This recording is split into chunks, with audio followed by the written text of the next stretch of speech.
வெண்டைக்காயை வச்சு காரமே இல்லாமல் காரக்குழம்பு செய்யலாம்னா நம்புவீங்களா? ஸோ வாங்க எப்படி செய்யலான்னு பார்க்கலாம். இந்த காரக்குழம்பு பார்த்தீங்கன்னா காரமே இல்லாமல் வத்த குழம்பு டேஸ்ட்டுக்கு வேறு லெவலில் இருக்கும். இதுக்கு வெண்டைக்காய் பிஞ்சு வெண்டைக்காயை ஒரு 300 கிராம் எடுத்துக்கும். இதை நல்லா வாஷ் பண்ணிவிட்டு அதுக்கப்புறம் பொடிசாக கட் பண்ணி வச்சுக்கலாம். இதை நல்லா டீப்பாக எண்ணெயில் வதக்கணும். ஒரு ஸ்பூன் எண்ணெய் ஊற்றிட்டு நல்லா வதக்கிடுங்க.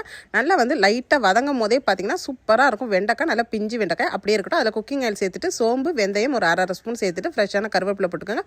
பூண்டு சின்ன வெங்காயம் மட்டுமே போடுங்க. நல்லா வெங்காயம் வதங்கட்டும். நெல்லிக்காய் அளவு புளி ஊற வச்சு அரை மூடி தேங்காய் சோம்பு ஜீரகம் மிளகு இதெல்லாம் போட்டு மசாலா அரைச்சி வச்சுக்கலாம். இதெல்லாம் நல்லா வதங்கினதுக்கப்புறம் இதில் மஞ்சத்தூள் சேர்த்துக்கங்க. இப்போ வெண்டைக்காயும் அதோட சேர்த்து நல்லா வதக்கிடுங்க.